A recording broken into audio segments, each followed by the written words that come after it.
परब साहेब, असला फडतूस माणूस मुख्यमंत्र्याची प्रतिष्ठा काय काय कामाला पणाला लावू शकेल?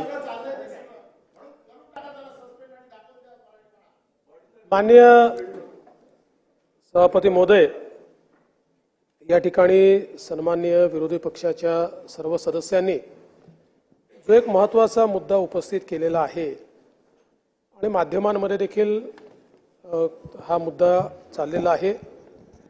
अखिलेश शुक्ला या व्यक्तीने आणि त्याच्या पत्नीने या ठिकाणी एक भांडण झालं आणि त्या भांडणामध्ये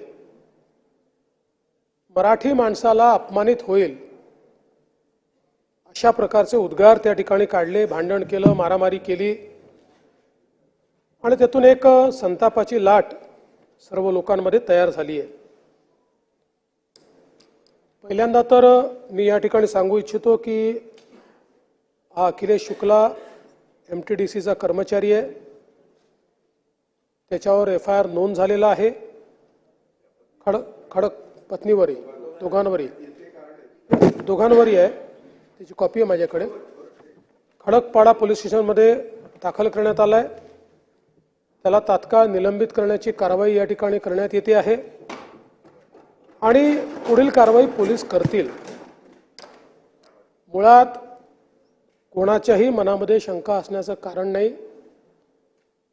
मुंबई आणि महाराष्ट्र हा मराठी माणसाचाच होता, मराठी माणसाचाच आहे आणि मराठी माणसाचाच राहील।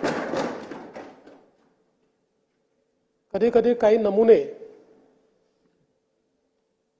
चुकीचं वक्तव्य करतात, माज आणल्यासारखं करतात।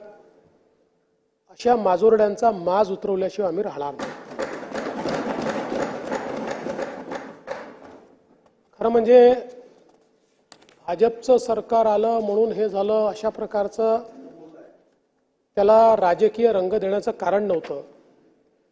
कारण शेवटी आपण राजकारणात शिरलो तर आपल्याला याचाही विचारभाई करावा लागेल की मुंबईमध्ये बसलेला मराठी माणूस हद्दपार का झाला, कोणाच्या काळात झाला, का त्या माणसाला मुंबईमधनं ठाणे, कल्याण, डोंबिवली, वसई, विरार त्याच्या पलीकडे जावं लागलं आणि त्या काळामध्ये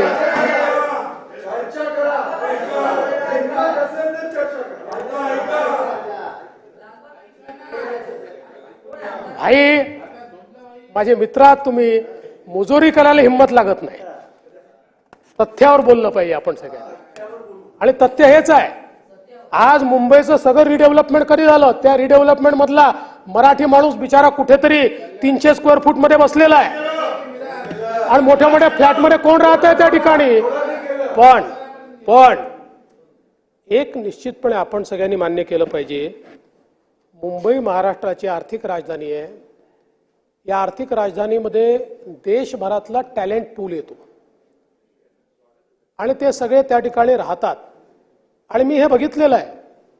मुंबईमध्ये 3-3, 4-4 पिढ्यांपासून राहणारा उत्तर प्रदेशच्या एखाद्या जिल्ह्यातून आलेला व्यक्ती तुमच्या माझ्यासारखी उत्तम मराठी बोलतो, तुमच्या माझ्यासारखा आपले सगळे सणवार त्या ठिकाणी साजरा करतो, किंबहुना गणपतीसारखा आपला सण हा ज्यावेळेस तो साजरा करतो त्यावेळेस तो उत्तर भारतीय आहे की मराठी आहे असा प्रश्न आपल्याला पडावा। अशा प्रकारची परिस्थिती आपल्याला पाहायला मिळते। मात्र हे जे काही लोक असा माजोरडेपणाने या ठिकाणी बोलतात त्याच्यामुळे मुंबईच्या सोशल फॅब्रिकला देखील एक प्रकारचं गालबोट लागतं आणि म्हणून मराठी माणसाचा आवाज म्हणून या विधान परिषदेच्या माध्यमातून, विधानमंडळाच्या माध्यमातून मी ठणकावून सांगतो की कुठल्याही परिस्थितीमध्ये मराठी माणसावर अन्याय आम्ही होऊ देणार नाही आणि प्रत्येकाला काय खायचं याचा अधिकार आणि स्वातंत्र्य हे संविधानाने दिलेलं आहे। एखाद्या समाजाला शाकाहार महत्त्वाचा वाटतो तर तो समाज निश्चितपणे शाकाहारी लोकांचं संघटन तयार करू शकतो, त्यांच्याकरता एखादी योजना तयार करू शकतो पण इन जनरल अशा प्रकारे यांना आम्ही राहू देणार नाही, त्यांना आम्ही राहू देणार नाही, घर नाकारणं अशा प्रकारचे अधिकार कोणालाही नाही. मला असं वाटतं की या ठिकाणी कोणी शाकाहाराचा पुरस्कार करतोय याकरता त्याचा तिरस्कार करण्याचं कारण नाहीये. मात्र त्या आधारावर भेदभाव करणं ही गोष्ट आपल्याला मान्य करता येणार नाही. आणि म्हणून या दृष्टीने देखील अशा प्रकारच्या तक्रारी जर आल्या तर त्याच्यावर योग्य कारवाई करण्यात येईल. आणि मला असं वाटतं की आपल्या देशामध्ये अनेक परंपरा आहेत. आपल्याला माहिती आहे की बंगालसारख्या राज्यामध्ये सगळे समाज त्या ठिकाणी मासळी खातात, देवालाही दाखवतात. काही राज्यांमध्ये 100% आपल्याला शाकाहार दिसतो. त्यामुळे शेवटी आपल्या परंपरेने निर्गुण निराकार आणि सगुण साकार या दोघांनाही देवत्वाची संधी दिलेली आहे, संज्ञा दिलेली आहे. निर्गुण निराकार आहे जो त्या ठिकाणी काय म्हणतात दगडात देव पाहत नाही, मूर्ती ठेवत नाही, त्यालाही आपण देवत्वाची संज्ञा दिली आहे.